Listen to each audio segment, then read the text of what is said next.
really excited to be back, and we have our guest with us today, Chris Klimecky, and it's a two-part interview here. First, Chris is a busy, busy man. He is the chair of the Northwest Music Experience Convention and Expo Project.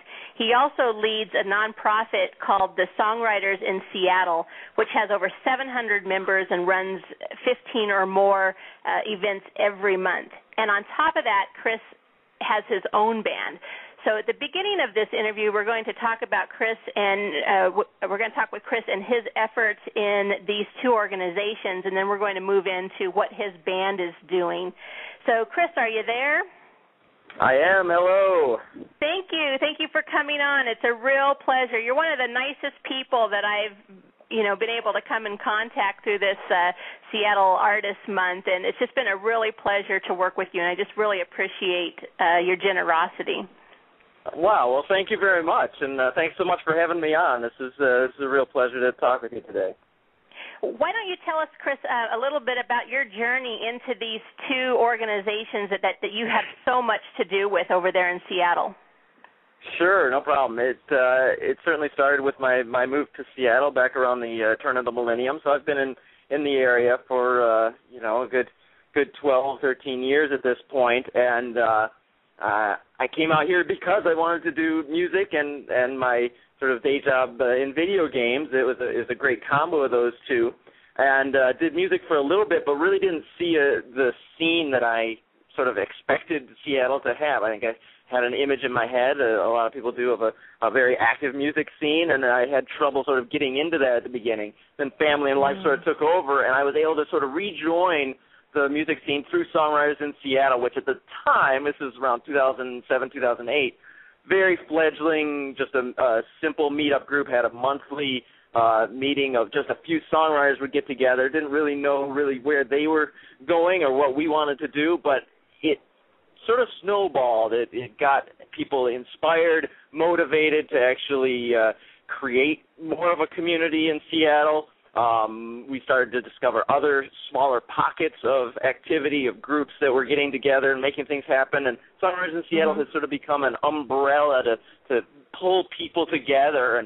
And we've grown, as you can see, 700 members over the last few years. We've doubled in the last year pretty much, really taking off. And I think people are really starting to feel that energy that we bring to the table in terms of just motivation, creative inspiration, and connecting people who want to make a difference in the music community. So any comment on that? That's sort of part one. I just want to follow up. If somebody didn't know about Songwriters in Seattle, how would they get a hold of you? Right. And so it would have to be someone who's a songwriter. Right. No, it really doesn't. I mean, we have tried to be as welcoming as possible and connecting musicians of all kinds. We have realized as we've grown that the name can, sort of feel like it's a little bit limiting, but we have all kinds of people who support each other, who are from different genres, from different walks of life, who have music as a part of their journey in different ways. And I'm constantly amazed at the talent and the variety that we have in this community. It's pretty spectacular when you spend a little time in a group like this and see so many people coming through and connecting and really starting to make things happen. So what does a meeting look like if they were? Do you still have regular meetings? Yeah, so in terms of getting in contact with us, certainly songwritersinseattle.com is a sort of a hub for information, but we still run our event calendar through Meetup. So meetup.com/Songwriters in Seattle, and that's where you join and you'll get notifications and really get the feel for everyone, and everyone who is involved with the group is really on Meetup. So we still do it there. We're growing through affiliates on Meetup as well. We've really used that as a centering point. So down in Tacoma, we actually made a more general name for the affiliate in Tacoma. It's Tacoma and South Sound Musicians. So we have learned things over the years. But this is really a subsidiary of the nonprofit Songwriters in Seattle. And so we're doing that more and more as well to try and, again, bring more and more of the music and creative community under this umbrella to have more opportunities to connect and support each other. Well, creativity breeds creativity. And so if you get creative people with creative people, there's just a combustion of good energy that's going to happen. So it's a fantastic idea, and I'm glad to hear that so many people are taking advantage of it, and it's just growing. Is there any dues, or does it cost to join? No, it's all free. It's all volunteer.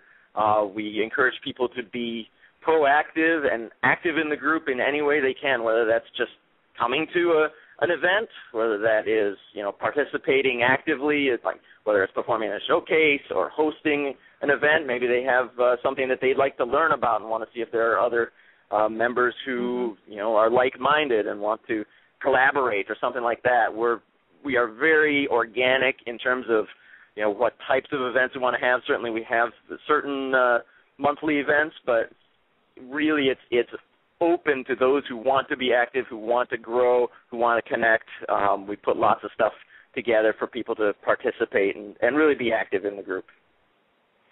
Now so all volunteers welcome. More volunteers. Free is good. Free is always good. We love free stuff. And volunteers, there's always people looking to volunteer for something, and this would be fantastic.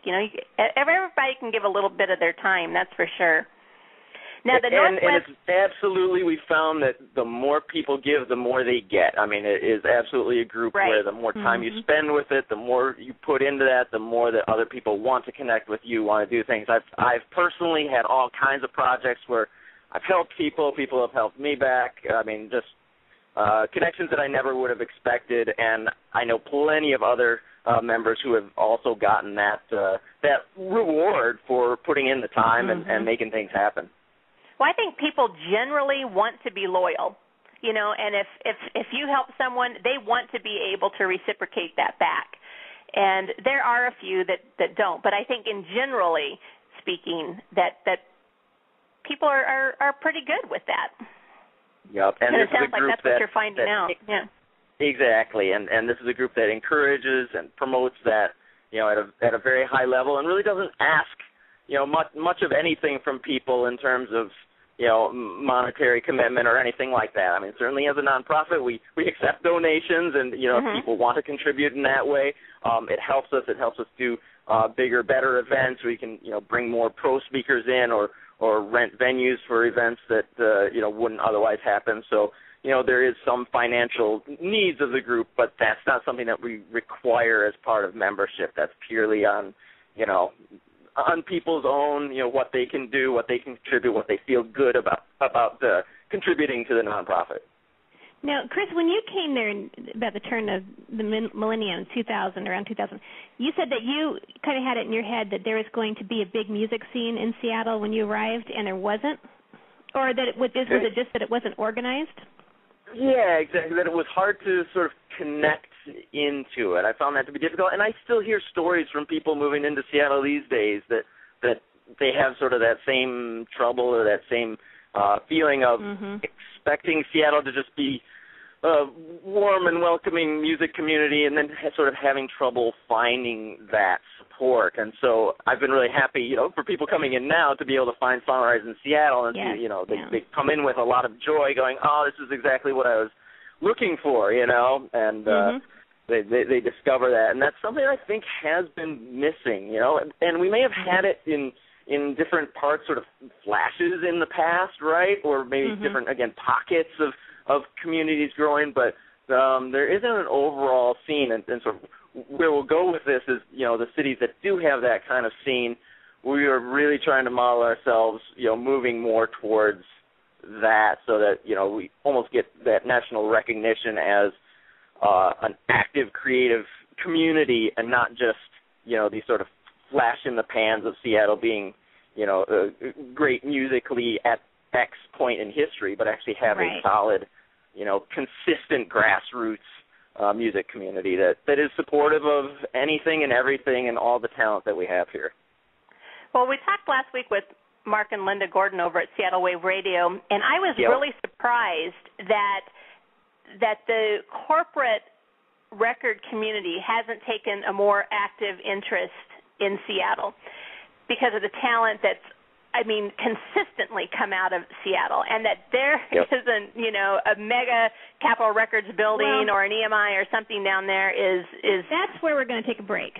We're going to take a break right here because when we come back, Chris, this is a long one, but we want you to talk to us about this idea that you emailed us, that you think that Seattle can be like Nashville. So we have a lot to talk about with that, but we're going to take a little break so we can play some more of your music. And I have some ideas about that, too, that I'm going to throw out. Yeah, it's going to open up a whole new can of worms, as they say.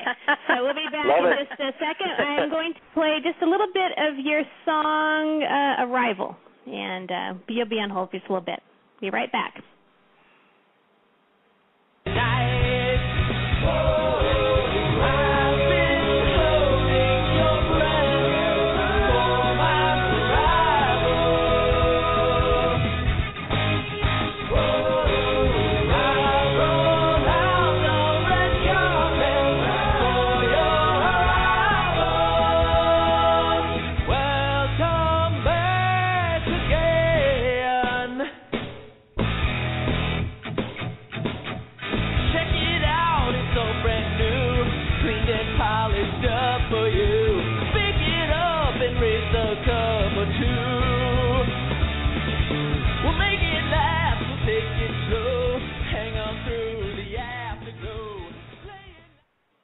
Okay, we're back. We were just talking to Chris Klimecky about songwriters in Seattle and how the atmosphere for songwriters has changed from the time he got there around 2000 as a video gamer and musician until now, actually until about 2007 when they started it. And I guess they do a lot through meetup.com. You just go there and look up songwriters in Seattle. You'll find them. Or you can go to their songwritersinseattle.com website. Now, we're going to get into this thing about Nashville because it's just, quite frankly, interesting. I think, and Lori does too, we think it can definitely happen. As soon as you said that, it seemed to us to be completely plausible. Seattle is a hot, happening, exciting, wonderful, positive city. I think one of the most positive cities in the United States by far. And that, I would think, would really tempt musicians to come in there and inspire them to write lots of different music, especially with all of that, like you said, Lori, the playing off of each other, the energy, the creativity, the innovation. Mm-hmm.